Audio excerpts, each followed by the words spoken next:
Welcome in, everybody. We are live in Athens, Georgia. Former Gamecock quarterback Michael Scarnecchia is joining us from back in Columbia. We also have intern Joe holding down the phone lines right now. So if you want to give a call into the program, do that right now as we react to South Carolina falling today to number 1 Georgia. Look, the Gamecocks had their opportunities today. They had their opportunities. Unfortunately, in the second half, they looked like a completely different team, and they just weren't able to figure things out offensively. I think, Mike, they had 180 yards in the first half, and I think until maybe, midway through the fourth quarter, they only had about 30, 40 yards of offense until the end. Some of those, last two drives, they were able to pad the stats a little bit. Just your initial thoughts, though, on South Carolina losing today. Yeah, I agree with your statement initially, saying that in the first half, we looked fantastic. Spencer was playing out of his mind, arguably looked like, the Spencer we all expect to be one of the best and Heisman contenders as a QB in the country. The second thing is, our receivers looked great. That first couple drives, we were moving the ball, and we were doing a lot of variation on run stunts run plays where we weren't really actually utilizing our running backs, but we were doing swing routes. We were doing RPOs, and we were getting a lot of our receivers involved. Because let's admit it, our run game is not where it needs to be for us to win a lot of games, but we can utilize other aspects of our offense, and I think that's what we did. Coming out in the second half, run defense fell flat. We were giving the QB time. I think one thing we did early on was we put a lot of pressure on Carson Beck to have to come back against us. We got him flustered in the pocket. We were getting pressure on him, and while he wasn't making mistakes, he wasn't really playing a great game that was going to, affect us and hurt us a lot. The second half, I don't know what happened. We'll discuss it further, but we've got to figure some things out. We have to be a 4-quarter team. We can't just be a 1-half team and expect to win these big games. Yeah, and that was the challenging part with this team. Like, you knew going in here, you had to play perfect football. You knew you had to protect the football. Obviously, towards the end, Rattler has 2 interceptions, and some of that has to do with just at that point, you don't have a choice. But They weren't able to force any turnovers. The only thing that you can equate to forcing turnovers today were the stops on the 2 missed field goals when Georgia got down inside the red zone or right outside, and they missed 2 field goals. That's the only thing you can equate to that. And unfortunately, even with both of those, the Gamecocks weren't able to gain that momentum that they needed to be able to pull off of that. Intern Joe is joining us. What you got, Joe? Yeah, we got Colin on the line. Colin, go ahead.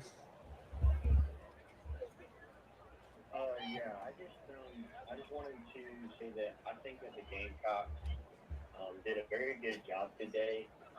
They should have played all 4 quarters, which we failed to do. But I think seeing the fight in our young team that stood up very well against the number 1 Georgia team, who is back-to-back defending national champions, I think that over time our team will continue to grow and will continue to just get better as the games in the next few seasons go on. And I think that we have a very good team that is going to rise up. And it may take some time, but I think that showing that we can keep up a little bit with Georgia definitely showed a lot in how much our team has grown since we played North Carolina. I think the O-line did a very good job for the most part. The run game could have been better, and I think finding a really good running back would be great recruiting-wise. But I think that seeing the fight in our young team definitely so we have what it takes to compete for the SEC East. And we just have to continue to trust Beamer. Look forward to watching Lenore Stellers come up and be the hopeful starting QB next year. And we just got to keep rooting for our Gamecocks and just hopefully they stay strong. Appreciate you calling in, your thoughts. Want to toss things back over to Scar real quick. Scar, I know we'll have time to do I know we're not going to really do any type of moral victory, right? Yeah. But in comparison to where this game was a year ago and how far South Carolina was away from them, look, is this the Georgia of old? Is this the Georgia team that will go on and win the conference? We'll see. It's so premature. This is their first Power 5 test of the season, and they looked like that in the first half. But just your initial thoughts in terms of what you saw from a good standpoint from South Carolina, especially in that first half. Well, several things we saw I thought that were really good in the first half. I'll start first half. I thought Spencer looked fantastic. and all the fans know this, but Spencer is playing out of his mind, Heisman caliber QBing right now, and our receivers looked great. Losing Juice Wells was such a detriment, I think, to the long-term aspect of our offense succeeding against Georgia. But what happened. But overall, I think we were moving the ball well. We were getting it out. We were stretching Georgia's defense, and we weren't playing into Georgia's hand in the first half. Georgia runs a lot of this, at least when I was playing them, and I saw a couple times today where they run this two-man, and it's really, really hard to beat and throw against that kind of defense. And we were finding ways to throw against it. And I mean, Duggins did an amazing job scheming up, trying to get our offense to go and to play well against that defense. What can you do if you don't have a run game? But positives wise, our offensive line looked a lot better. I think Duggins did a great job utilizing our running backs and our tight ends to help with protection. And I think you saw that several times with tight ends chip blocking before they got out into their route. And it helped. It gave Spencer another second or two, which was huge. And I think all of us saw it. Early on, too, we were getting pressure on Carson Beck with the blitz packages that we had planned for him. The next thing is our run defense just needs to improve. Against when we face good coach teams who can run the ball and they have good running backs, we have to be able to stop the run game and put pressure on the QBs, because I think we have really good DBs who can either force turnovers or create a really hard environment for a QB to throw against. And when they can just run at free will, it's really hard. It puts pressure on our DBs because now they have to play a little more conservative when it's playing that man-on-man, or maybe the defensive coordinator has to change what kind of coverages he does or blitz packages. So we got to figure things out. But overall, I think there were a lot of promises that I think going into the rest of SEC play, we can carry our head forward and be excited about and think, okay, we have a good chance in a lot of these games, especially with our offensive line play compared to 2 weeks ago. Intern Joe, what do you have for us? Turn your mic on, Joe. Oh, sorry. We got Alex from Brazil. Alex, go ahead. Sorry. What's up, guys? One of the episodes. Oh, that was disappointing, man. I think it was one, but I think it was but he said it was, especially in the second half. But that's just dropped. Joe, we can't hear him. More just about how good Spencer Rattler is, because he did the first half, with the team on his back, and even with any adjustments, he's really, so decisive and his arm talent is so good, but his decision making, he's been able to read defenses. He did it so he practically had to, like you said, Mike. But man, if we, just an average game would help out so much. But just want to know what you guys think. I think we're gonna. This is a good sign. I think we'll win more games, but. All right, appreciate you calling into the program. Mike, a couple comments and kind of going off from just what he was saying, but some other comments I'm seeing here. Offensively in the first half, South Carolina goes right down the field, right? You saw Luke Doty out there at wide receiver, first career start for Doty. Doty, I don't recall really seeing him much at wide receiver after that. If he was in there a couple times, I may have missed it, where it just wasn't as noticeable in comparison to that first drive. Yeah. Juice Wells, of course, goes down. What did you like, though, that they were able to do with that first drive that maybe, for whatever reason, and I know people aren't going to want to hear it, but give Kirby Smart, give Will Muschamp credit for the adjustments they made in the second half. And there's one thing in particular I want to talk about, the defensive line, which they did last year too. But it looks like we have a caller right now, and then we'll get to those thoughts from you, Mike. Yeah. We got one caller. We got Pat Green on the line. Pat, go ahead. Pat, you're on. You're on, Pat. What you got for us? Yeah, this is Pat right over here. I just want to disagree with the first caller. I really couldn't see where the offensive line. I couldn't see any positives with the offensive line, honestly. I mean, they had their moments in the first half, but second half was a complete dud. And also, it just felt like even when Finch was running for his life and we get a pass off, we would have some holding call. We had how many false starts throughout the game. Fugar needs to be Fugon. I mean, that's all I got to say, guys. I appreciate that. Mike, just picking up on what we were talking about, any thoughts you have from that last caller? Yeah. I got to disagree with the offensive line play. I thought they gave Spencer adequate time almost the entire game to get the ball out. Now, what you're not seeing is, especially unless you're at the game and you're analyzing what's happening, a lot of the plays that they were calling, for some reason, I don't know why, we weren't under pressure to do what we were doing in the second half. We were doing a lot of long developing routes. And so when you have those long developing routes, it's going to take time.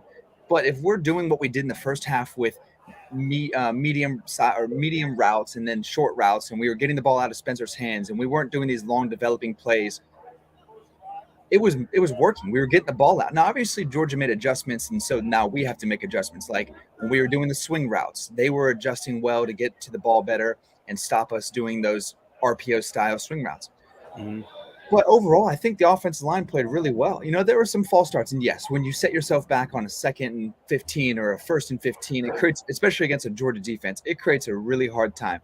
Georgia does that shifting where I think we saw it several times, and it's part of the game, and it is what it is. You can't false start when somebody jumps into a shift and they yell out shift. Our offensive line did it several times, and I agree. That's something that we cannot put ourselves in those kind of situations where we're set back far, because it just creates that drive now becomes even harder to get a first down. Mhm. And you give Georgia potentially another chance. So we got to be smarter, and we got to be more disciplined when it comes to that. But overall, I think we gave Spencer time. I don't think he was running for his life all the time. I don't think people were downfield, or I don't think a lot of times were getting open downfield. And so he's not just going to sit in the pocket. And so that's why you saw him moving, because they were trying to do things where receivers maybe can get open on scramble drill. Mike, one thing I mentioned to our colleague Colin Taylor, we mentioned this last year when we talked about the Georgia game. Heading into this, I said, look, last year, Will Muschamp, Kirby Smart, pre-snap, a lot of shifting on that defensive line, mid-cadence, and just trying to cause some confusion, whether it be, trying to get them to jump early, which it happened a couple of times. Actually, it happened a couple times on one drive. There was also some times where it screwed up the blocking assignments. Can you just talk to the impact that can have on a front, the quarterback as well, when all that pre-snap alignment's happening and Georgia's hopping around, and maybe some of the confusion that it created today? Yeah, so a lot of times, especially in pass protection, Spencer is sending the offensive line, or at least three of his offense, the strong side, to one side, thinking where the more the guys are going to be, where the blitz may be. And when they're shifting now to a 5-man front, and there's new potential for blitz packages, it creates just a difficult read on what's going to happen post snap. And so it's hard to adjust. They planned for it all week on what the game planned for, how Georgia's going to do this. They knew Georgia coming in was going to do these stunts or these shifts right before the snap. But it still creates a hard time, because when you're calling run plays against a 4-down front, thinking, okay, they're not going to shift. And, you have to adjust mid-game, seconds before the snap's even about to happen. But it does create a difficulty for the offensive line and the offensive coordinator to call his plays, because you're calling against a certain front, and when they're shifting, it kind of changes. It completely changes sometimes what run how successful the run's gonna be, and Yep. you would call a completely different run, but now you can't, because Spencer has to snap it in the next second. Mm-hmm. And look, bottom line is this: South Carolina, for the most part, they were able to handle that in the first half. For whatever reason, they weren't in the second half. I think a lot of that has to do with the fact that they started blitzing more. I think one of our commenters mentioned maybe in the first half, maybe Georgia was a little arrogant in the sense of not sending as many guys, because they figured, all right, this South Carolina offensive line that struggled week 1, week 2, they played Furman, and some people just probably didn't feel like they had to send too many people, and that's why they changed it up a little bit in the second half. What you got, Joe? Yeah, I got something just on the pass rush. I mean, I think Georgia certainly brought the heat in the second half when they realized the right side of Carolina's offensive line couldn't necessarily handle it. But, I mean, they were beating the offensive line with 3-man rushes. I mean, it was stunts. I mean, had guys coming from one side to the other. But Spurs was getting backed in 3- and 4-man rush. It wasn't always a blitz when they got brought down. So offensive line-wise, you got to get better, especially that right side. I was very impressed with the left side. Bade and Nick Gargiulo worked well together today. I thought, got to give them their flowers. Gargiulo, that one false start, but, I mean, that happens. Sanford Stadium is a tough environment, so that happens. But, I mean, again, right side of the offensive line got to be better. You got to run the football better, too. When half of your offensive line isn't, working as well as the other one, it makes the football hell on earth. So, obviously I think we saw that today from South Carolina. Inability to run the football. Spencer looked great, I thought. Really, really solid game from him. The 2 picks at the end of the game, you're throwing the ball all over the place. It's it's backyard football at that point. So can't really win those on him either. So, it's tough game for South Carolina because Joe, in the what second you just half, said though. Yeah. What you just said though with the running backs, and I want to ask Mike what he thinks about it because there's two things that were going through my head today. Yeah. And I think a lot of people that follow Gamecock Central or just follow Gamecock Twitter in general, you may have seen it. Former Gamecock running back Mike Davis, he tweeted out that he really liked the way that 24 ran, and that was Mario Anderson. And Mario did some good things. Unless he got some touches towards the end, I'm walking down the stands from the bleachers, from the press box, excuse me. So unless something changed, he only had two carries. So I bring that up though, Mike, and it's not to justify why he wasn't out there more, but I try to make sense of it. And we saw it in the first half. One of the reasons why DK's probably out there more than Mario and some of these other running backs, where was Juju today, is because, and you saw it in the first half, DK was phenomenal when it came to pass blocking. Now, I'll have to go back and watch more of the film in the second half to let you know how I think he did in the second half. But first half, he was a phenomenal pass blocker, and I think that's one of the reasons why he's out there. Having said all that, at some point, you have to change things up, right? And that's no disrespect to DK. It's just being able to throw a different flavor out there, and I thought Mario gave you that, especially on that huge 3rd-and-1 run in the first quarter that led to a touchdown. Yeah, I completely agree. I know when I went to a scrimmage in the fall camp, I was like, man, who is number 24? And when I looked it up, I was like, oh, that's Mario. And I was like, he looks good. Like, I don't think he has this great breakaway speed, but when it comes to finding the holes, seeing the gaps, and making a move and going and even taking on a hit, he does well. I think he's a person that we need to get more reps to. And I've been saying this now since the North Carolina game. Why is he not out there getting more reps? He seems like a good running back. Obviously, I don't know. We don't have all the details on what the coaches are seeing behind closed doors. There may be reasons. Maybe he doesn't know the offense. Maybe he doesn't know the play calls. Maybe it's just more of an issue putting him out there than it is what kind of benefit he brings to our offense. But let's do it. Put him out there. We need something on offense because we don't rush the ball well. Joe, is there a caller there? Because I got some news that I want to share with you guys. Let's take the call, and then I'll get to the breaking news. Yep. All right, cool. Alex, go ahead. Alex. Yep. All right. Hold it closer, Joe. Adjustments of offense. I felt like we were taking the fight to them in the first half, but we just kind of got off balance with all the swing passes and the lows and stuff like that. After that, it was penalties. The one on special teams that backed us up and got us in a 3-and-out. The next one took field range, and after that, it just felt like it was all on Rattler. And like you guys said, they were just throwing it all over the place. False starts, holding, just kept us in impossible 2nd, 3rd down, 4th down situations. And it honestly played out a lot like the UNC game where Rattler didn't have any help, and the defense was getting gashed, but late in the game, got some stops, gave the offense some opportunities, and they couldn't take advantage just because, again, Rattler doesn't have any help. So I guess it's disappointing, but at the same time, it feels like we're always right there. So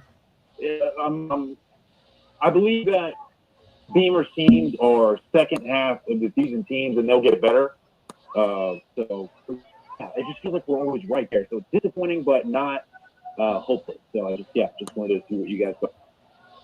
Thank you, Alex. Appreciate that. And Mike, we'll get to your thoughts on that in a minute. Here's the breaking news and update from Shane Beamer on Juice Wells. This is just coming moments ago. Colin Taylor in there for us. And he said Gamecock receiver Juice Wells will see a specialist on Tuesday, and we'll have a prognosis after that. They don't believe, this is the important part, they don't believe it will be a season ender for Wells, and he'll be able to potentially return later this season. Wells scored a touchdown, of course, on the Gamecocks opening drive, but left the game right after that, having been carted off the field and not putting any weight on that left foot. So, Mike, I want to get into what the caller said. But, again, with that being obviously a big story today, just your initial thoughts on what you're hearing about Juice Wells. Yeah, that's a big hit to our offense. Juice Wells, everyone knows how skilled of a receiver he was and kind of a valuable asset he is for our offense and play calling. When you have how Xavier Legette's playing and then you have a weapon like Juice Wells on the other side, it's a nightmare for defenses. I don't know how you can game plan for that. And I think everyone saw that on the first drive. Georgia had no answer. Their DBs are playing lockdown coverage, but when you have just pure athletes who are really, really good receivers, there's no answer for them. And when you have two of them, it's even harder on defenses. And I think if we would still have had those guys, I'm not going to say it would have won us the game, but it would have definitely created a new dynamic for our offense. But that's tough. Going into the rest of SEC play against, I really think a lot of the teams we're seeing, the A&M, Kentucky, Florida, all these other teams, a lot of them are going to be toss-up games. I don't think we're outmatched on in many of these games. And so without Wells, our coaches are going to have to get more creative with their play calling because he's a very skilled receiver that we potentially aren't going to have for a couple of weeks. Joe, what you got? Got Landon on the line. Landon, go ahead. Yeah, honestly, I was really excited by the Gamecock decision. I think we have a lot to look forward to with the upcoming class, 2024, especially with the Great Wall of Carolina and everything. I think we have a lot to need as far as the running back room and stuff like that. But I was really pleased with the way we played, the way we competed, and everything. Overall, I thought it was a great game. We didn't come out with the win that we needed, but that's all right. So, All right, appreciate that. Yeah, so Mike, look, going back to what we were talking about before with the running back situation, Mario, based on what he said earlier in the week, he said from a mental standpoint, he is getting better at that, which that should be expected, right? I mean, he comes in from Division II. It's going to take some time to transition, especially at that position. And I know some people are going to be like, well, we've had true freshmen come on. We've had Division II defensive backs sometimes come on. And you know this, the closer you are to the ball, sometimes it's tougher to see the field a little bit quicker. So I think being able to see him out there today, it was good. And hopefully we'll see him a little bit more moving forward. Obviously, next weekend, it goes without saying, it is a massive game. Mississippi State coming off a huge loss to LSU today.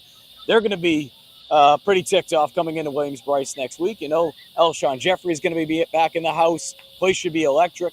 Hopefully Mario will see more. Now, I do want to say this, though, about Juice. I put this in my pregame report.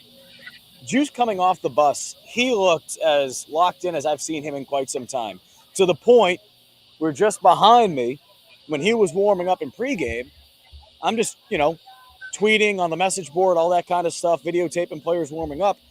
And he came over, dapped me up, and then said, Mike, he's like, I'm feeling good today. I'm feeling good. And we saw that on that first drive of the game. When he caught that was the Juice of old. Now, here's the frustrating part. Here's the part where I think some fans, not all, have a tough time wrapping their head around everything. Well, is he healthy or he isn't? I think it's clear based on what Shane Beamer has said over the last couple of weeks, the fact that we really haven't seen Juice Wells, that clearly he's not 100%. However, it's become one of those things where how much pain can you deal with, right? And I'm not saying that was the main reason, and that's why I got re-injured today. And again, I think it'd be premature to make any of those assumptions. But he was good enough to move around out here. He was moving around fine. Again, in warm-ups, he looked absolutely like the Juice of old. We saw that on that touchdown reception. Does that surprise you at all, though? I mean, am I pretty spot on with that? At the end of the day, with an injury like that, it's more so just dealing with the pain tolerance. And things can happen. It's football. Yeah, 100%. The amount of our players who are probably injured right now, but still tough through, it's every team, it's every year, it's all levels. It's just how much injury, how much pain you can tolerate. And obviously what he's dealing with is more than he can tolerate. And he tried toughing it out. I think it goes to show he 100% was probably not supposed to play or probably shouldn't have played today. But he wanted to be a part of this team to take down Georgia. He did everything probably in his will during these past 2 weeks to get prepared physically for this game and be ready to go the entire game. Sadly, that wasn't the case, but it goes to show the mentality he has to be a part of this team and and play against those big teams so he can help in any way. And I think that's just the mindset of most of this team that Beamer's creating. But it's tough when you have that. Most of these guys are dealing with injury, and if you're thinking long term and you knew he wasn't hurt or you knew he wasn't 100% to the point where it wasn't smart to put him out there, maybe as a coach you say, listen, man, as much as we want you out there, we'd rather have you for a lot more games than just this one. But I can't speak. I don't want to speculate and say that was the case because something may have tweaked without ever, and he may have been completely fine this past week, but it's tough losing him. And I really hope it's a speedy recovery because we need him. I don't want to say we need him, but he's a super valuable asset. I do think we need him because he's a valuable asset. Carolina Titan brings this up, and I don't fully agree. I think there's some positions that, I would agree with you, Carolina Titan, but Carolina Titan says these coaches value experience over talent. If we're trying to win, we need to put the best players on the field, not the best practice players. I think South Carolina, at least in the first 3 weeks, we've seen some of those younger guys go out there. We've seen Luedecke and Babalade on the offensive line. We've seen he's a true freshman. We've seen another true freshman, Javon Bond, on the offensive line. We've seen Jalen Kilgore get plenty of opportunities through the first 2, now 3 games because obviously Nicky Manwuri went down early in game 1. There's been freshmen that have had opportunities. Not every freshman is going to see the field right away. And that it will probably bring us down a rabbit hole with some saying, why wasn't Nicholas Harbor out here? Why wasn't this? Why wasn't that? Bottom line is this. South Carolina, they played an awesome half of football.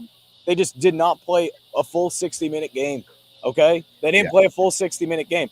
I'm not going to say that the players out there today, from a personnel decision-making from the coaching staff, it was ideal. Because, again, we could talk about the running back situation. We could probably talk about some wide receiver, whatever the case may be. But at the same time, too, they were up 14-3 against the number 1 team in the country in the first half. So I think some of these players, especially in the first drive, and I think I put a tweet out about it. You had an Ivy transfer, right, on the offensive line. He had a pancake block, massive block. A couple plays later, you had a Division II kid get a massive run to pick up a first down on 3rd and 1 that led to the touchdown, which, oh, by the way, he had an FCS receiver catch. So they have obviously guys that are coming in here from different levels. It's just trying to figure out what that right combination is. And obviously what stinks, especially with the offensive line, your starting left tackle went down in the spring game. Your starting right tackle went down in the first couple plays of the game against North Carolina. So this unit as a whole, people are going to be like, why weren't they doing this back in the spring? Why weren't they doing this in the summer? You can only do so much, and it is truly, yes, next man up, but it's so much easier said than done. That's not an excuse. That's just the reality of where this team's at right now. Yeah. I'm sorry, Mike. Oh, there's no. No, you're good. No caller. No, go ahead, Mike. Oh, no, I was just going to follow up with you. Yeah, 100% with what you were saying. Like, when people go down also, as a side note, new people are going to have to step up. And I saw one comment that said Omega Blake stepped up big time. He and did. I think that's huge. I'm glad you brought that up because Omega Blake was a massive, valuable asset to this team. He was winning on routes. He was making important catches. And, I think that's important because when we saw Wells go down, we're like, okay, we just lost a super valuable guy. How are we going to make this up? And Blake stepped up big time. I think he's going to be huge for us going forward. If he continues to play the way he played tonight, I think Spencer's going to be happy with having the receivers he has out. I mean, he led the team. Yeah, led the team in receiving. Omega Blake did. So I agree. I loved that comment as well. That's why I put it up there. So yeah, game from Omega Blake. Xavier Leggett was money as well. I didn't think Juice Wells would as much production, if you will, because he was going to draw the best corner from every team. I knew it was going to be somebody in that second slot in the depth chart, maybe stepping up. So props to Xavier Leggett, props to Omega Blake as well. Yeah. Well, we heard so much about Omega Blake going back to SEC media days. Spencer Rattler, that was one receiver that he specifically mentioned. He's like, look, guys, we could talk about Juice. Xavier Leggett, maybe he flew under the radar for most people outside of Columbia, if you were paying attention going back to spring, knowing that he was training with Deebo Samuel and training with some of these guys and that he was getting bigger. I mean, he looks a hell of a lot bigger than he did a year ago and certainly from 2 years ago. But Omega Blake was that guy that Rattler said, hey, look, like we're developing some good chemistry. We're developing good chemistry. The unfortunate part of it all, and again, it's not excuses, just talking about where they were at, because every team deals with injuries across the country. The number one receiver, you were hoping that he was going to be able to go today. And I'm assuming, and Mike, you know this, if he's coming off the bus, one of the first guys to come off the bus, he probably knows he has a big role in the game plan that day. And as we saw in that first drive of the game, I think he had 2 catches for like 32 yards or something in that score. South Carolina probably said, hey, look, we're going to use Juice a lot today. Now, I'm sure they have a backup plan because you need some type of backup plan, especially for a player like that who has been banged up the last couple of weeks. But that threw a big wrench into their mix. I thought they responded decently after that, especially in the first half. But unfortunately, they weren't able to overcome it in the end. And guys like Omega Blake stepped up, but you need more guys that will step up. You need more guys that will step in. Like you said, Mike, it's easy to just say the offensive line, the offensive line, the offensive line. No one is saying they were perfect today. No one was saying that they had a phenomenal second half by any means. They had some issues in the second half. However, you also got to look at the wide receivers. Are guys getting open? Are guys getting open? And it's tough sometimes to see on the TV screen. I know watching from the press box, some of those guys, it's like, man, they got to create separation. Like someone has to be that guy. Yeah. They did it at times. It just wasn't consistent. Yeah, absolutely. Joe, Travis on the line. Travis, go ahead. Hey, Mike, how y'all doing? What's going on, Travis? Y'all hear me? Yeah, we can hear you. Yeah. Okay. I believe I got you. Yeah, we got you. My thing is this. Mike Scarnecchia, if you go back to the history of South Carolina when we were at our highest of highs, one thing we did is we committed to the run. And in this game, we did not commit to the run at all. I don't know why, but we are not committing to the game, to the run game. And a game of football, as I mentioned on the chat, is all about breaking the will of your opponent. I don't care how many yards you pass for. If you're not breaking my will, I still believe I have a chance. Going back to 2009, I want to say that South Carolina has less than 7 losses when we have ran the ball for 35 attempts a game. And the fact that Beamer comes out here every week talking about how we want to be physical and all of that coach speaks, despite all of that, he has not committed to the run game. And until he does, we will always end up in games that we could have won, like this game right there, because Georgia did not play better than us. They just ran the ball better than us, and they committed to breaking us better than we committed to breaking them. Yeah. I just want to hear y'all feedback on that. I love the show. Thank you guys for everything that you do. Appreciate you, Travis. Well, Travis, appreciate you calling in. You've been a loyal listener for a while now, so we appreciate you calling in. Mike, just your initial thoughts on what Travis had to say. I'll give you the floor first. I actually agree with him. You know, committing to the run. Run's a huge aspect to a lot of these games. You saw what Georgia did. I mean, look what Carson Beck was able to do. He was able to put up 270 yards, but they also rushed almost 200 yards against us. The run just bounces out the pass game. Every good offensive coordinator, everybody who understands football knows if you're able to run the ball, it's usually able to bounce out the entirety of the game, especially the pass game. Another thing I want to point out to him, though, is yes, we committed to the run game. We had really good running backs, and we had a good offensive line.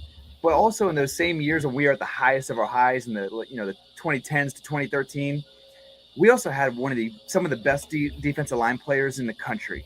Almost all of them are in the NFL or went to the NFL. And so we're also, what I'm saying is, we were able, like he was saying about imposing our will. Most teams couldn't run the ball against us. We didn't have to blitz. We had 4 guys who could get to the QB. We need to continue to develop our D linemen and bring guys in who can, by themselves without help, can stop the run and also get to the QB. I think those are 2 important things that, like, he's right. And he's also right about the run block, or when you're imposing will, when you're talking about from the offensive side. You know, our offensive line coaches would always yell at our offensive linemen saying, impose your will, break their will. You know, because when you break another man's will, especially when you're talking about O-line, D-line, you can see them give up. And then the game's over. Once someone's front 4, front 5 give up, you can almost guarantee who's going to win. And I think we don't do that enough, but we also don't have a run game where I think we can impose our will. Well, let's go right there. Let's go from that, okay? Because there's 2 things I do want to get into more. And we'll get into running backs first, and then I do want to talk about the defense, because what they did in the second half, I felt like, we talk about third down being the money down. They weren't able to get off the field in a lot of situations. There were times where I didn't know what the heck Mike Bobo was doing throwing. I mean, there was double passes when they were having success running the football, and he's out there trying to – I had no idea what was going on at first. But anyway, with the run game, Mike, the offensive line, we know that it's a work in progress. Okay? That's not an excuse. That's just where it is right now. And they're hopefully going to be able to figure it out to a point where next week you have a better idea of who that starting 5 is. You should by then at least. Having said all that, based on where the offensive line is tonight, where we are 3 games in, based on what you have seen, how do you give that running back room a spark? Is it Mario Anderson? Is it, and I know some fans get sick and tired of it, but the short passes, right? The screens, the swing, because we all know that that's an extension of the run game. And that's why South Carolina did a lot of that, it felt like, against North Carolina. And clearly, as the game went on, we saw why, because they couldn't have any blocking up front. But what do you do to try to find a way to give that running back room some type of life? Because certainly, we talked about it earlier in the week on GC Live, Rattler could play out of his mind. He did that on the first half. He did that. But if you're asking him to throw 40-plus times and you're not able to incorporate some type of run game, Georgia's front 7, they're going to be teeing off on you all day because they know that it's going to be pass. And that's exactly what happened in the second half. Yeah, and I agree. I mean, so the ways, just thinking off the top of my head, the ways they probably can incorporate a better run game is a couple things. Is we have some athletic QBs. And so we have some backups, like we have Doty. We have to carry on, who's a running back now, but was a QB. We can start doing things where maybe we do a triple option from the shotgun. We need to find creative ways right now to get our run game to be effective. And also maybe we do put Mario Anderson in there. Who knows? Our offensive line's blocking the way they're blocking, but maybe a really good running back, or maybe a running back who is able to see the holes quicker, will find more ways to get more yards. It's all speculation at this point, but I think we need to get creative, because if we're not going to have just a dominant performance up front to create these massive holes for our running backs, we need to be creative and maybe go triple option, put Mario Anderson in there. I'm repeating myself, but these are just some of the ways I think that we can find ourselves to get yards on offense when it comes to running the ball, because we have to. I know I reiterate myself. I feel like I repeat myself on this all the time, and I think we do talk about this a lot. But we need to be able to find a way to run the ball, or it's going to be a long season. Gamecocks, again, they will be back in action to take on Mississippi State next week. Alshon Jeffrey will be having his jersey retired. That will be certainly something that will give Gamecock fans that added spark to come on out. And look, on paper, at least for now, Georgia is the number 1 team in the country. How things go from here for them, we'll have to wait and see. Certainly at times, especially in the first half, they didn't look like a number 1 team. But I do think, and I'm not here for, hey, moral victories, but you can see improvement from this Gamecock team in comparison to where they were 2 weeks ago. Now, there's certainly, with what we saw in the second half, there's a lot of things that they can clean up because they were dominating in the second half. There's no other way to put it. Offense, defense, coaching, special teams, whatever the case may be. Second half, they just didn't show up. Yeah. Joe, what you got? I could chime in with one thing, too. I was very impressed with TJ Sanders in this game. I think that was the most we've seen out of any interior defensive line South Carolina yet this year. I know Boogie and Tonka both played well in the last couple of weeks. Tonka also had a pretty good game himself, but TJ Sanders, happy for him to be able to, kind of come out and show something from Joe, this defensive line group. I'm glad you brought that up. Can you, I don't know if you have the stats in front of you, but TJ Sanders, he had like 6 tackles in the first half, 2 TFLs, a sack. I don't know what he finished with, but thank you for bringing him up. Thank you, Joe. 9 total, 8 solo sacks as well for TJ. He was an absolute beast in the middle. Yeah, he's a menace. And they need to be consistent. We mentioned, look, there's certain, and this is the issue too. I saw someone bring this up. When you play younger players, we talk about this more so with the offensive line because that's what Dal Loggins mentioned earlier in the week. When you have younger players, you're going to live with some of the mistakes. Stone Blanton is still a younger player. And the reason why I'm harder on him is just because that kid, in my opinion, he's going to be great. He's going to be special. How many times have we seen this with different players, especially at South Carolina over the last couple of years? You look back to last year, Xavier Luedecke, there were people ready to just friggin' say, hey, get off the team. You can't catch. 17 can't catch. 17 can't catch. He had the 2 drops that led to interceptions. I think it was either Charlotte, and it was the Charlotte game or the SC State game. And then what happens? He has a big kickoff return against Texas A&M. He finished the year strong. And he started the year off as one of the best receivers in the country. So I say that because this team is so young. Stone, he had a rough game tonight in some regards. There's no question, right? And then you could go look across the board with some of the veteran guys too. But I bring that up because I saw Stone's name in particular. That's what happens when you go young. You can't just go young at every position. And I know not everyone's saying that, but that is the reality. And especially when you're playing inside of Georgia. I mean, for crying out loud, they're the two-time defending national champs. Kirby Smart, he challenged the fan base to come out. I think we all agree that that was a little bit of a stretch on Tonka's comments at SEC Media Days. More than a stretch and a half, right? Pulled something. We talked But about that on Tuesday. Holy. they responded. They came out here. They made things difficult. There were a couple false starts. You mentioned the one by Nick Gargiulo. It's a different environment. For a lot of these players, it's their first time playing in an environment like that. So it comes with the growing pains. I'm not saying like, okay, yeah, there's two true freshmen on the offensive line. It's all right if they give up a couple sacks. No, I'm not saying that. But it comes with the territory, unfortunately, and it will happen over time as well. Yeah. Absolutely. And I mean, like I said, I think there's a lot of areas where you can hold your head high if you're South Carolina. You just went toe-to-toe with by far the best team in the country on paper, the defending national or three-time defending national champion Georgia Bulldogs. So I think, you know, obviously it didn't go your way in the second half, and there's a lot of adjustments to be made, but that is a really good game against a really good football team. You fought as hard as you could, and you left a little bit out there, and you take that into next week because you have better teams on this schedule. You have really good teams yet to put on the schedule. So you take the lessons from this game and you learn, right? I think having a close game and being able to fight like you did in this game will go a long way down towards the end of the season. If they gotten blown out in this game, it'd be a different story, but I think they can take a lot from this game. And one thing, most importantly of that being confidence. I mean, you hung with them. The best of the best, and you gave him your best shot and didn't come out, and that happens sometimes. That's football. Yeah, no, 100%. You know, and you're right, Mike. I know as Gamecock fans, we always say the time's coming. These guys, but you're right. We're in year 3 of Beamer's players. We're going to continually get better. I think what we're seeing every year is where we used to play these Georgia teams 2 years ago. We used to get blown out. It wasn't even a close game. You know, when we were in the Muschamp era, these games, we could almost chalk them up as losses every single time. Mm-hmm. And so now we're actually being able to compete against these teams. And I think that's a promising sign that we are so slowly developing into the team that is going to be able to be a top 25 year in, year out and compete and win these games. But, you know, I don't want to say that, oh, yeah, we're years away and it's not going to happen now, because it is happening. We're seeing now with Spencer as the QB and the receivers we have, we're going to win. I genuinely think we're going to have a lot of games that we're going to win this season, and we're going to finalize. Because if you think about it, last year too, we didn't start out great, but yet we found our way as the season continually progressed. And I think that's going to happen. I mean, I'm not saying that's happening, but you're seeing early on this team's connecting better early on rather than finding other ways later on in the year. And so now we're going into the long stretch of SEC play, and we have a lot of these games that we can win if we play well.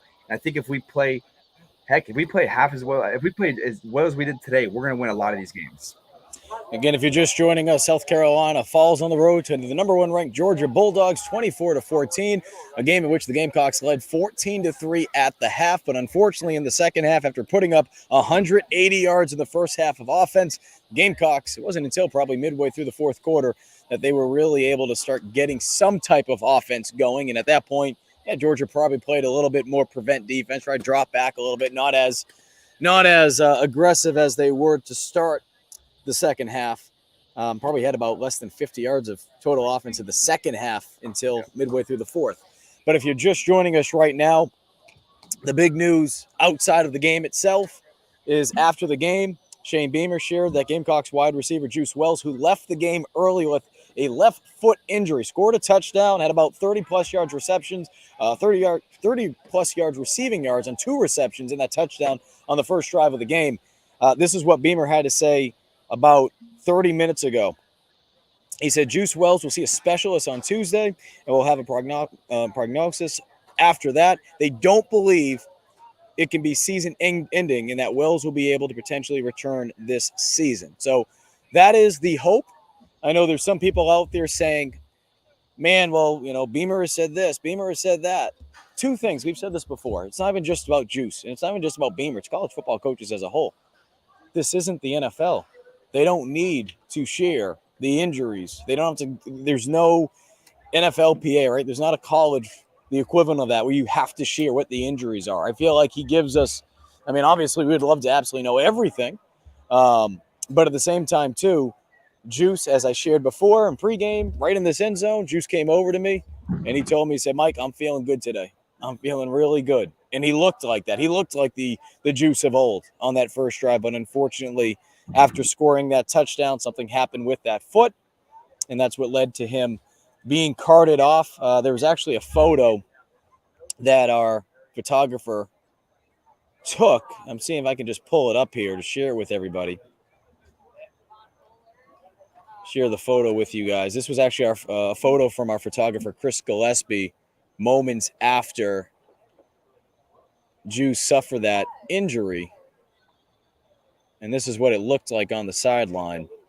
So that is what Juice looked like immediately after getting carted off, or right before, getting carted off, but being helped to take that weight off that left foot. And he came back out again. He was in that far end zone towards that blue sign, if you can see in the far back. It appeared that it was family members or friends greeting him. Kind of hopped off the golf cart, kind of hopped on over to him on that other foot, on that right foot, keeping that weight off that left. And as you heard from Shane Beamer during the in-game interview, but also as we just shared what he said post-game, they are remaining optimistic that Juice will be able to return this season. He'll get a prognosis on Tuesday. So we'll have to wait and see as he sees the specialists. Mike, defensive line. Okay, yeah. Defensive line, front seven as a whole. We mentioned how TJ Sanders had a phenomenal game. Yeah. I thought Debo Williams, there were times, look, in a game like this, no one played perfect. But I thought there were a lot of things that Debo Williams did well, too. Where do you go heading into this Mississippi State game so you can tighten some things up defensively? What do you want to see as they get ready to play at Williams-Brice next Saturday? Well, I think they need to continue dialing up the blitz packages they had against Georgia in the first half. We were getting to Carson Beck, and we were creating a lot of pressure, and he wasn't able to get the ball out. And I think that's something we need to continue to do. The other thing is, they just ran the ball against us. We're going to have to find ways to either get our safeties back involved or get our linebackers right in the correct positions so they can stop the run. Because right now, if we're just not very effective at run stopping, if we can't stop the run, I think a lot of offenses are going to be effective against us in scoring. And so we're going to have to find ways to either get new linebackers in or find ways to get these linebackers to be effective in the run blocking, whether that's bringing Nick Emanworry and the other safeties up. Because I think we saw that sometimes in the North Carolina game in the first half, where those guys were playing so high up, they were very engaged in the run game, and it showed in the first half against them. But I don't think I saw that this much today against Georgia, and so maybe we have to bring that back because we can't continually allow these teams to just rush for almost 200 yards against us. Yeah, I'm going to pull up the stats here so people can see exactly what you're talking about, Mike. Look, I felt like what South Carolina was doing in that first half, they were doing a good job of being just stingy more than anything. There were some times, and we saw it more as the game went on, that they struggled to be able to get off the field on third downs, whether it be 3rd and 5, 3rd and 2, and not being able to get those stops. And it wasn't even just it was 3rd and 2 and Georgia's deciding to run. Because, again, as we talked about this before, with Mike Bobo calling the plays, there were times where it was 3rd and 2, 3rd and 1, and for whatever reason, they were just throwing it. And I don't know if it was something that they saw from a matchup standpoint. In the second half, there were a couple deep balls that they were able to hit. They got Brock Bowers involved more, it felt like, in the second half. In the first half, they really didn't get him going. And, as I look at the stat sheet, and I'll pull it up here so everyone can see, there were some things that confused me as far as what Georgia was trying to do from an offensive standpoint. And you can see it right here. As I take a look at it, Rattler, totally night and day, first half and second half. But as you mentioned, a lot of that has to do with not just the offensive line and what Georgia did defensively as they changed things up, sending more pressure.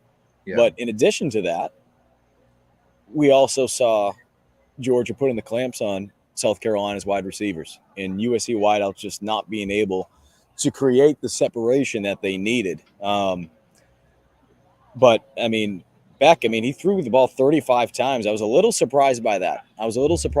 Just based on the success I felt like Georgia was having on the ground. But At the end of the day, it didn't make a difference because Georgia went back to running the football in the second half, and South Carolina just didn't have an answer for it, unfortunately. I did want to talk about this question real quick before. I was curious about this as well because on TV it looked like the weather was pretty bad. Did it play a factor? Like, what was it making a difference in that second half? I felt like there were a couple throws for Rattler that you could see that sailed a little bit higher. Yeah. Mike can speak upon that. I mean, it's so easy. We could be like, oh, wet ball. You know, what does that really do to a quarterback? But I'd rather have Mike tell us, right? Because I don't think it's just as simple as, oh, yeah, wet ball and this or that. Like, but what it can actually do. There was a steady pace of rain. It wasn't coming down super hard, but it wasn't misting. And I felt like in the second half, we saw with Spencer, there was a couple passes that sailed high. I think there was one throw in the first half that I can remember that got away from him. And probably the rain had something to do with that sailed a little bit high. And that was probably, outside of the interceptions, which, as we mentioned before, at that point, you're just trying to give yourself an opportunity to come back and stay in the game. At that point, though, that was probably the worst throw we've seen Rattler make all season. So, yeah, I mean, I think it played a factor, but at the same time, too, Georgia's dealing with it as well, right? I mean, like the old saying, like, well, they're playing on the same field that you're playing on, if you're slipping, they're slipping. I mean, they're dealing with the same conditions, but I felt like overall Spencer was able to handle that for the most part. It wasn't something that I thought got in his head or, threw him off, and he was just a totally different Spencer. But Mike, can you talk about, even though you had one of probably the better performances in that friggin' monsoon game against Missouri a couple of years ago, made it look easy. What does, a wet ball, even if the rain's not coming down super hard, what can that do to a quarterback? Yeah, so you're right. Like, the ball can get away from you a couple times. You can slip out and come high, or you can slip out and you leave it low. And that stuff's going to happen. It's natural. I think that you saw that, like you said, I'm reiterating exactly what you said. We saw that a couple times with Spencer in the second half and maybe a couple times in the first half where the ball just got away from him and it was like, oh, that's not a normal Spencer throw. That's typical. We're going to see that. But I think the thing that – and I agree with Alexander as well. I mean, there was no question. There were a couple of drops as well. It wasn't just Spencer's throws. Agreed. This Scar, after you're done, I got follow-up. Gotcha. Go ahead. And I think another thing about the weather, I saw a comment, I think the one you brought up, Joe, was saying how much does it affect? Well, it affects it a lot. It affects the game a lot if you can't run the ball. Because now you have to rely on the pass game. And the pass game is way more difficult. Receivers are going to drop balls more. It's more difficult on the QB to throw a wet ball. And I think we saw that where Georgia could just rely on the run game along with Carson Beck throwing it, but they had a balance and we couldn't stop it. Where Georgia in the second half, when it was, as Mike was saying, it was consistently coming down. Well, what are we going to do if we can't run it? Well, we have to throw it. And I think we just completely abandoned the run game. How many attempts did we have overall? Well, I'll pull it up. I'll pull it up right here. Here you go again, just looking at it. I mean, South Carolina, they rushed for, 50, excluding 53. Spencer. Yeah. 8 attempts. 8. Including Spencer. Yeah, because some of that includes the sacks. And not to say that he didn't give you something with his legs, because he certainly did. But, if you exclude Spencer, you do the math out there real quick. I mean, that's what? Is it 18 yards? 18 yards. We completely abandoned 18 yards. 18 yards on 8 carries. And maybe Luedecke was a screen pass, so what? 7 for 19? That's not going to win games against good teams, especially in the rain. We got to get better about that. Yeah. Did Joe have something to say, or need me to continue? Well, he's taking a call real quick, so we'll just wait. But yeah, so I'll continue talking about the run though. But so if we're not going to run the ball well, especially in the rain, we're going to have to find ways to get creative, because I think what I noticed too, and I don't understand a lot of this second half, it seemed like we were doing a lot of long developing throws. There was one fourth down I think we had. It was 4th and 15 or 4th and 20. And Spencer just missed. I think it was Omega Blake on a reroute to the left. He was going right towards the pylon. And I think it was on 4th and 15, and we missed it. But the question is, we're on our 40-yard line. If you knew we were going to go for it on 4th down, why are we doing these long plays? Why are we not doing shorter plays to set up a 4th down or get more yards to make it easier on Spencer? I felt like we just were trying to do too many big shots, and I felt like we thought we needed to get big shots to have a chance against Georgia. And I don't like that we got away from that in the second half. Just looking at the defensive stats before we toss it over to Joe. Debo Williams leads the team in tackles tonight, 11 total tackles. He also had a tackle and a half for a TFL. And then 10 tackles tonight by Nick Eamon-Worry. And, there were some plays where he certainly came up to fill gaps, but at the same time, too, some of those plays also were because they got to that third level in South Carolina's defense. Who we got, Joe? We got Black Magic 84 on the line. Black Magic, go ahead, big dog. Man, I'm proud of my boy. 35-year-old been watching the Gamecocks since '93. Went to my first spring game. See Brandon Bent play out there. I'm so proud of these guys, man. They was hitting the whole game. Hey, we got a bright future ahead of us in Columbia. That's for sure. Oh yeah, appreciate you calling in. Thanks for calling in, Joe. What you said you had a question for Scar. Yeah. So I love Scar's point on abandoning the run game. I think, it was rainy. I think you need to at least try to run the ball a little bit more. And we'll get to that in the walkthrough tomorrow, previewing that a little bit. But we'll get to more about that. But Scar, I did have another question. Somebody brought up the drops late in the game. How, obviously that's on the weather a little bit, but as quarterback, those receivers are taking that a little personally. How are you coaching your guys to go next play on that? Because it is, it's a crucial drop in a tough spot, but it is raining and, you have the atmosphere and everything around you. How do you talk to your receivers in that situation? Yeah, you just tell them, hey, listen, okay, it happens. We're all going to make a mistake in the game. You got to continue. These are important plays, and you're going to have another important play. But are you going to let the previous one affect you? We are relying on you as an individual. We need you out there to make these plays. But another thing I noticed, and Mike, tell me if I'm wrong, but did you see a lot of the receivers keeping their gloves on in the rain?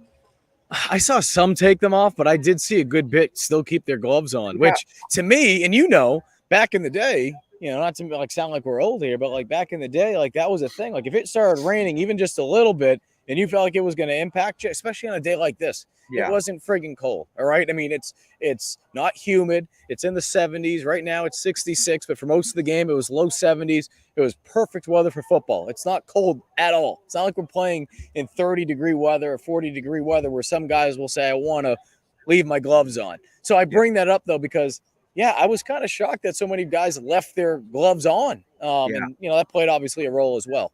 I was thinking about that. And it comes to the drops. When you have your gloves on in the rain, as great as technology is with the gloves, you're probably going to drop more balls. I noticed whenever we had our coaches, I don't even think they allowed our receivers to have gloves on when it was raining outside, because it's just easier. Your hands naturally prune. And the reason they prune is so you can catch things in the rain.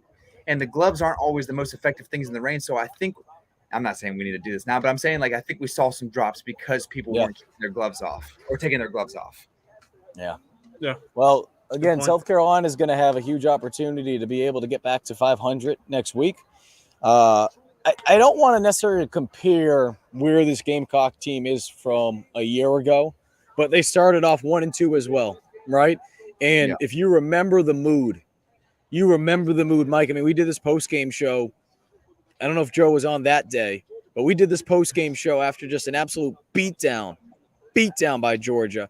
And I just remember, Mike, you were brutally honest when it came to the issues with the offense and what has changed in a year. Well, there's a new offensive coordinator here. I thought there was a lot of things that Dal Loggins did in the first half, and you could tell they were working.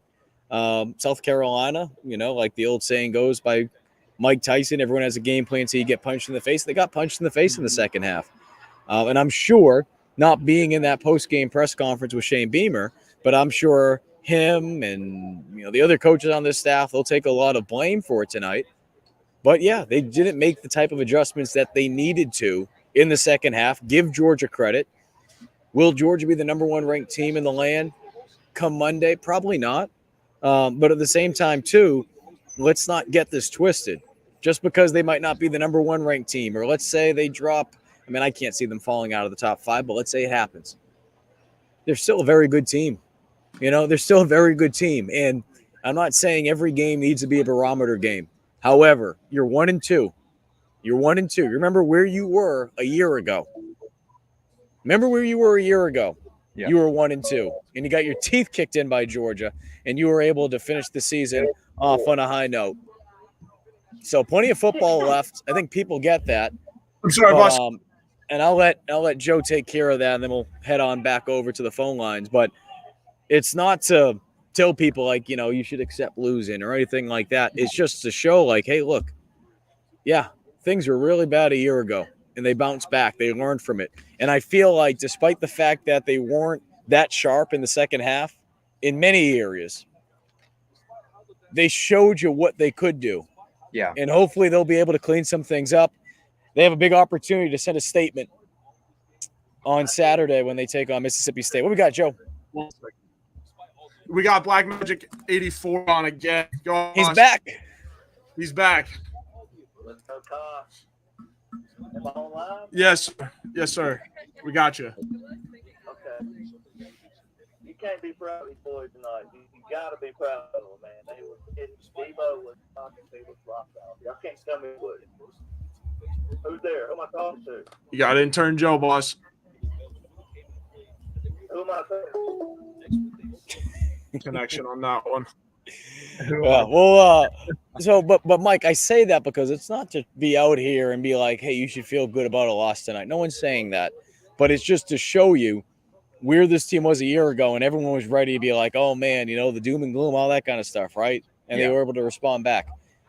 3 games into the year, we're still talking about a lot of the same things that we were talking about even going back to the offseason, right? Some questions at offensive line, some questions about the running back room, some questions on the defensive line, but the front as a whole, there's still some question marks. Yeah.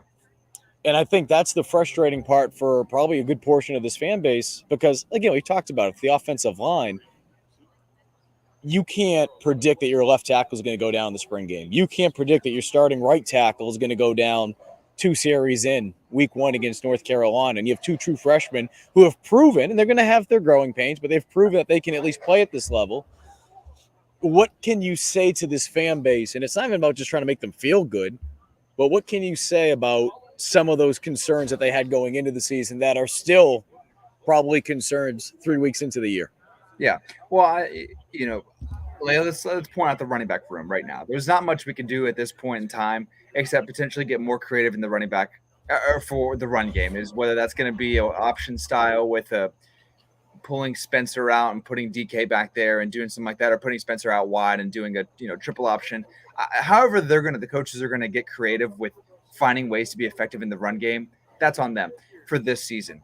But it tells Beamer going forward, we need to find a running back. We need to find some other defensive linemen. We need to continually find these guys who are going to come in the weak spots that we're at and help us develop.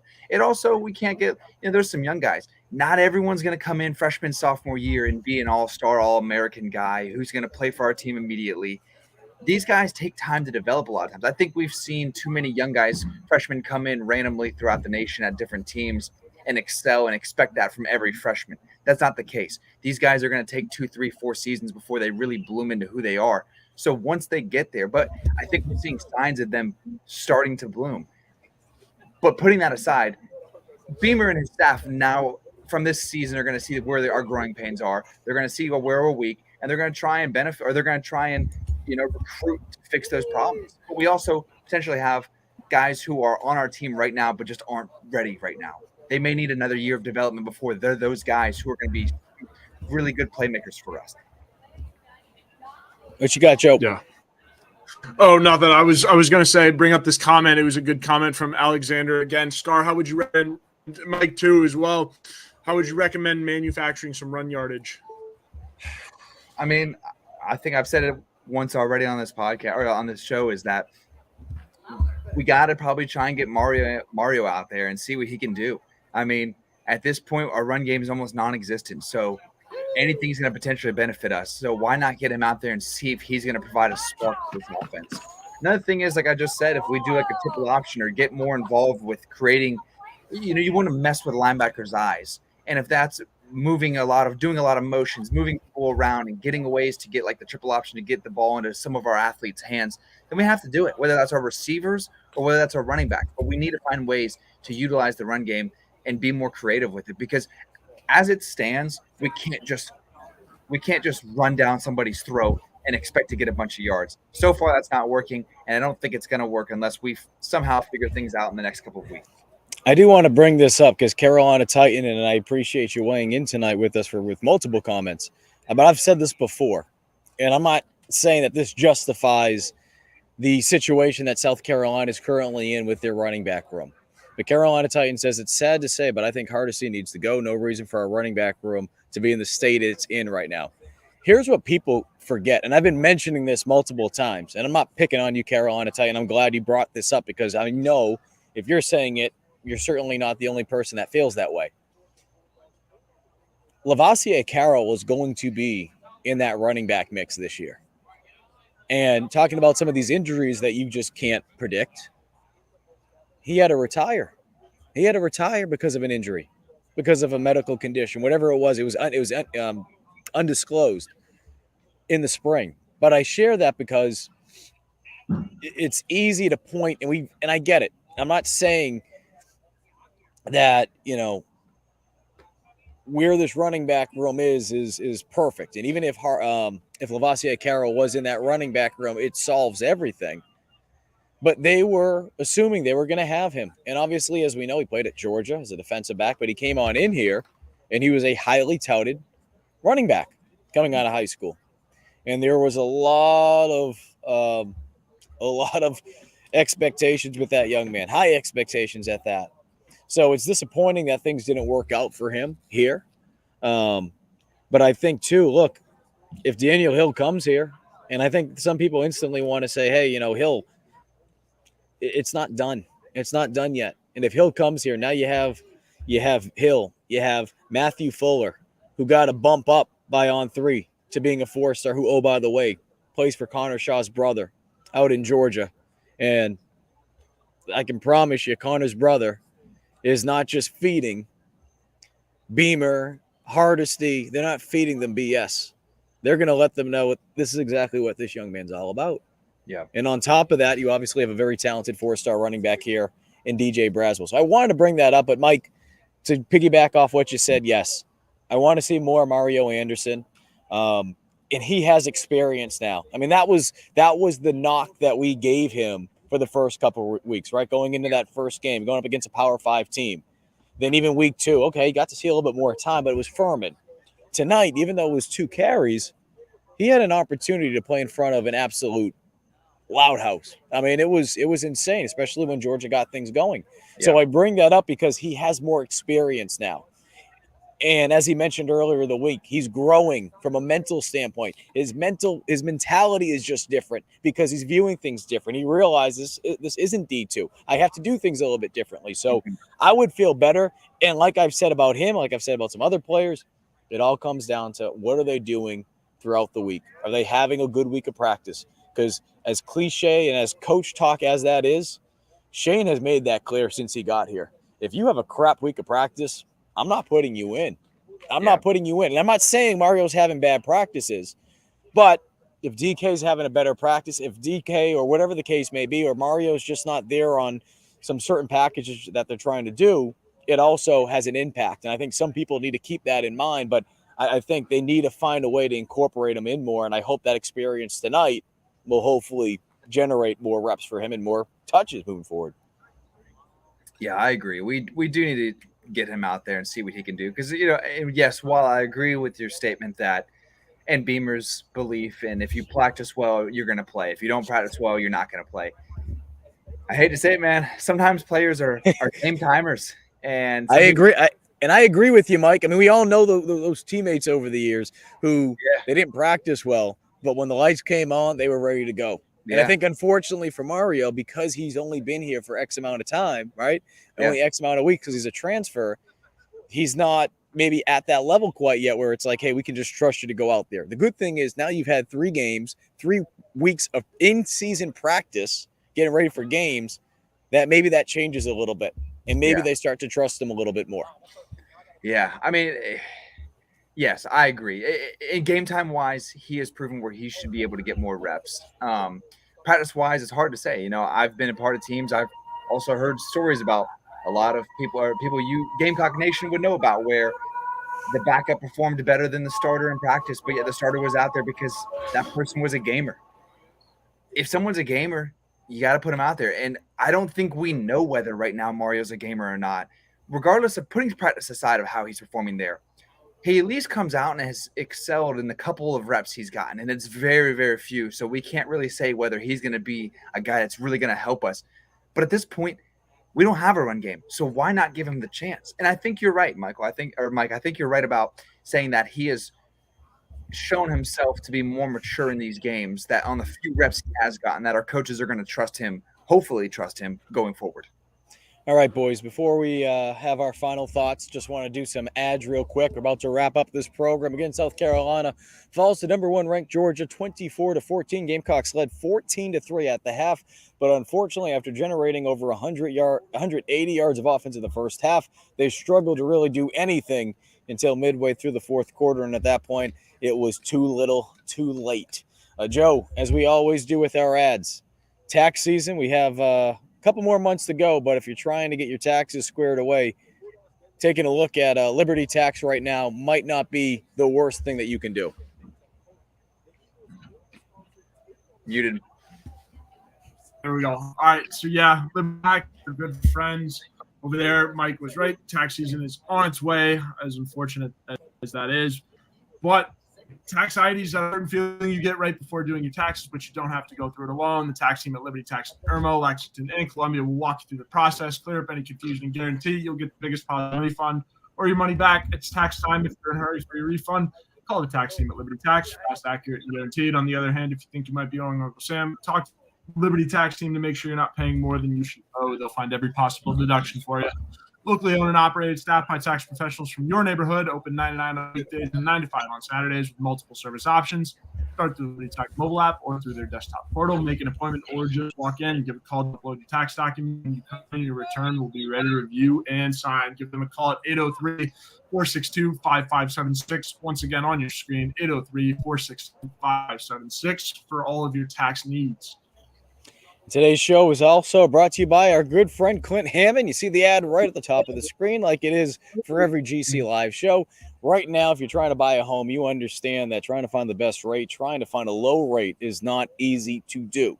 But Clint and his team, that's what they do for a living. They get you the best rate. They're on the ground. They got their feet on the ground, and they are trying to find you the best rate so that they can do for you like they did for our very own Wes Mitchell here at Gamecock Central, as well as former Gamecock quarterback Perry Orth, and that's being able to get the best rate so you can buy that home that you and your loved one or friends or whoever have been dreaming of. Give Clint a call at the Movement Mortgage at 803-771-6933. All right, boys. Intern Joe, I'm going to let you lead things off. Just final thoughts on this Saturday night as the Gamecocks now drop to 1-2. It could be about tonight. It could be moving forward as they get ready for Mississippi State. The floor is yours. Yeah, absolutely. Well, I guess my final thoughts tonight, this postgame show at least. I think South Carolina battled, right? They showed that, again, they could go toe-to-toe with the best team on paper, at least team in the country. And I think Georgia is a top 2 or 3 team, maybe even the top team in the country. I don't think we've seen the full extent of the Southern Cal or everybody else really up in that top 5 yet. So Georgia responded well. They proved why they are a really, really, really, really good team. And South Carolina side, I was really impressed with the fight in the first quarter or first quarter. Even the offense looked good, really, really spread the ball. And then in the second half, you lost it. I mean, you stopped running the ball, you abandoned the run game. It was just tough showing offensively, and then defensively, you got away from your principles. You missed a couple tackles, and you got undisciplined in the second half, and that led to the Georgia touchdowns and the Georgia lead. It's a tough game, but I will say this: there are a lot of things you can build on from this game. I think had it been a blowout, there would have been very little you could take from it. This way around, I think there's a lot you can take from it. A lot of young guys that got in and showed that they can play, especially at a very high level in a hostile environment. I was impressed, and I don't think it's a loss you need to hang on. We're very, very, very heavy underdogs in this game, and you prove that you aren't. You prove that you are a decent football team, and you belong in this league. Belong to be at least in the conversation with the top of the SEC East, in my opinion. And Spencer, I think his stat line kind of continued his form, right? The 2 picks kind of lie a little bit. like I said at the end of the game, they were playing backyard football, but I think Spencer looked good, continuing his run of form, offensive line wise. Got a couple of things you got to tune up, but Mississippi State next week, it's no pushover, but I think it's a game you can win. We'll see. All right, Mike, what you got? Yeah, I agree with a lot what Joe said. I mean, Spencer continues to be a blessing for Gamecock football. I mean, the guy is just playing out of his mind. He is the reason for most of the times why we are in the games that we're in and why we have a chance to win these games. I hope he continues to stay healthy and plays the way he plays. A couple of positives, I think. One, seeing our offensive line progress and be able to pick up a lot of the blitzes and just be able to give Spencer a little bit more time. I think it's at least a glimmer of hope that we will continually get better and be able to provide more protection to Spencer as we continually go through these SEC play games, which is great. I really hope we can figure things out.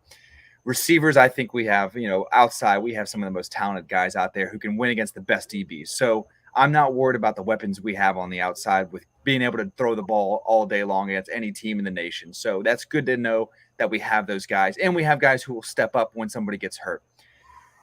We got to figure our run game out. I don't know why we abandoned it. I don't understand it. It doesn't make sense. It's not going to help Spencer. It's not going to help our offense. It's going to put more pressure on our defense because we may be punting more. We may not Quick be 3 and outs. Don't Yeah. give them any opportunity to be able to catch their breath on the sideline. People don't understand if you're not running the ball, if you're throwing it second and third down and it's second long and third and long, it's tough to convert those plays because defensive coverages change and it's really hard to throw the ball against third and long coverages.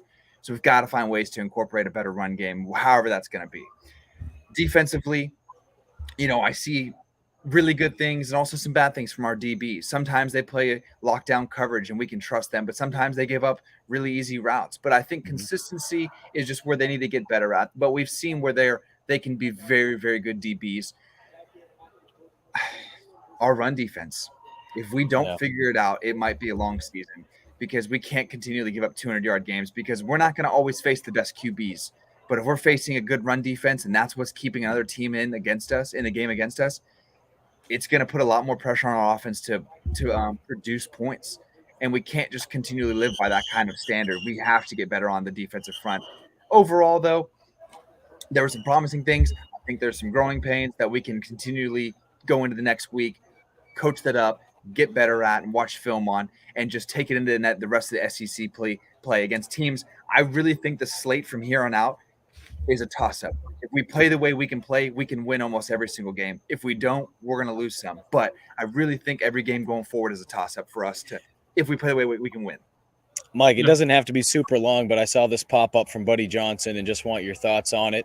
We've talked about this before with other players, and we'll probably get into it more on GC Live this upcoming week as well as the GC Live afternoon drive show next Thursday.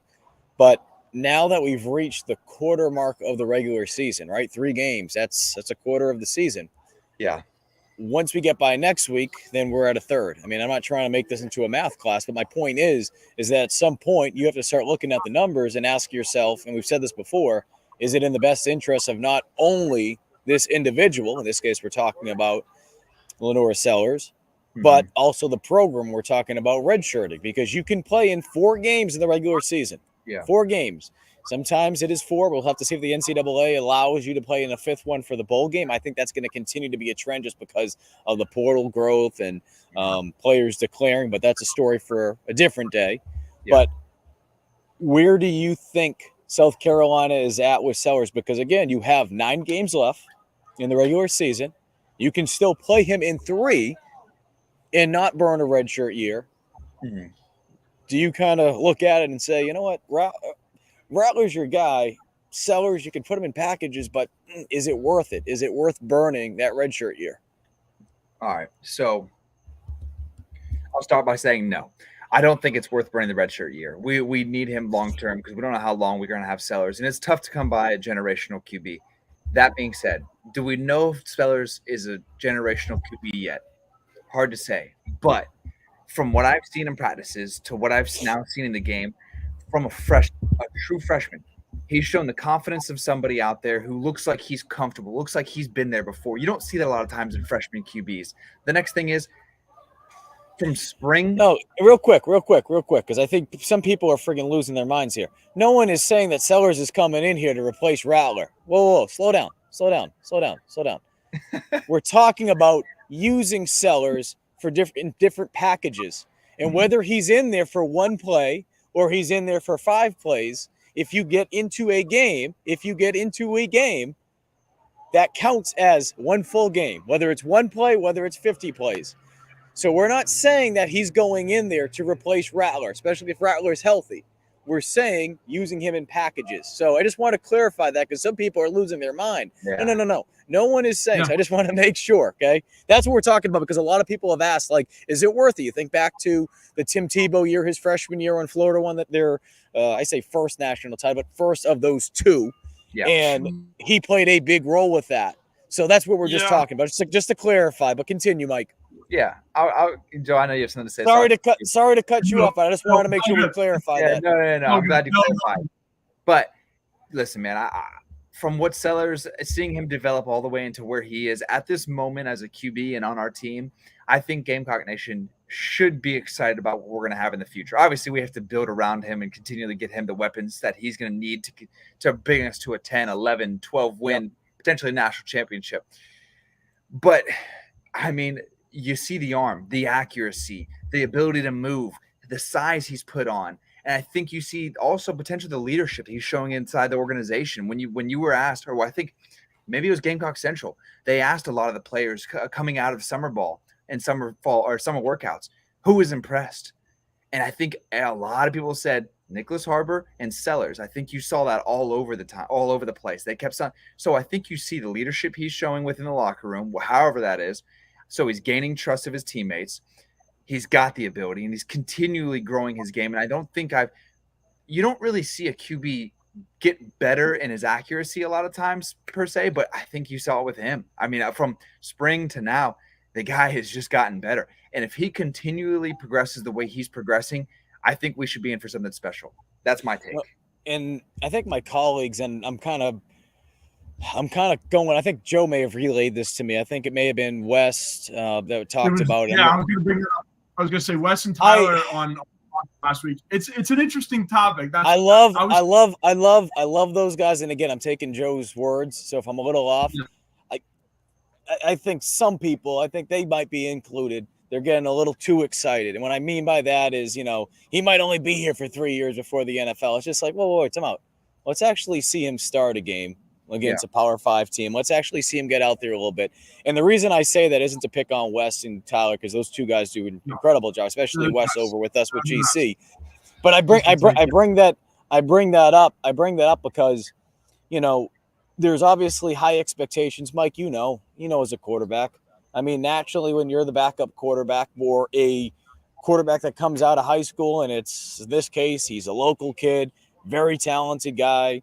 He was able to come to South Carolina after flipping him essentially last minute from Syracuse. And we hear about his arm. We see it in the spring game. We saw what he did against Irmo last week. A lot of people are going to get excited about that, and rightfully so.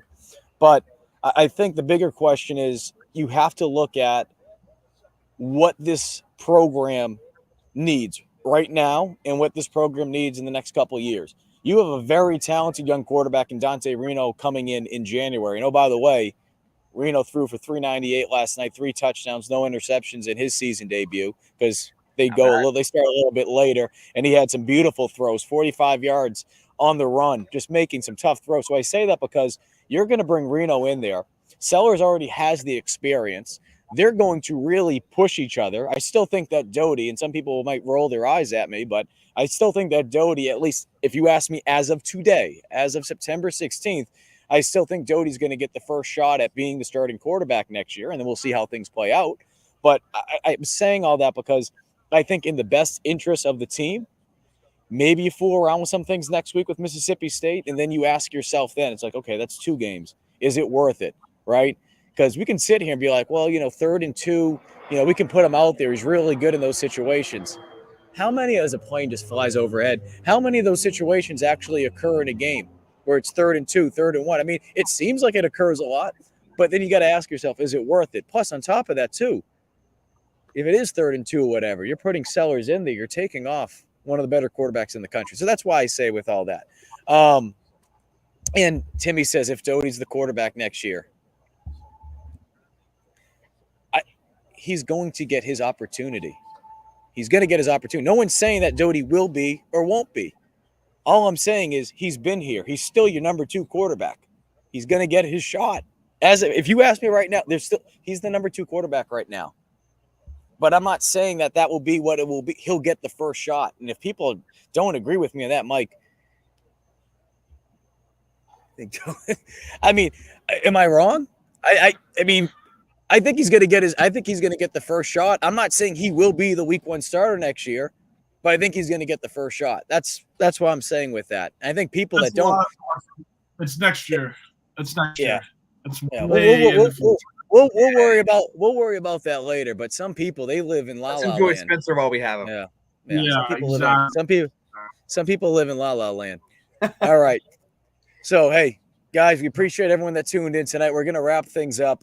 If you missed any of our program, head on over to the Gamecock Central YouTube page. You can watch this show in its entirety, or if you're a podcast listener, head on over to the Gamecock Central podcast platform. For intern Joe and former Gamecock quarterback Michael Scarnecchia, I'm Mike Yuva, reporting live from Athens, Georgia. Be safe tonight, and we will see you on Sunday night with a walkthrough with intern Joe.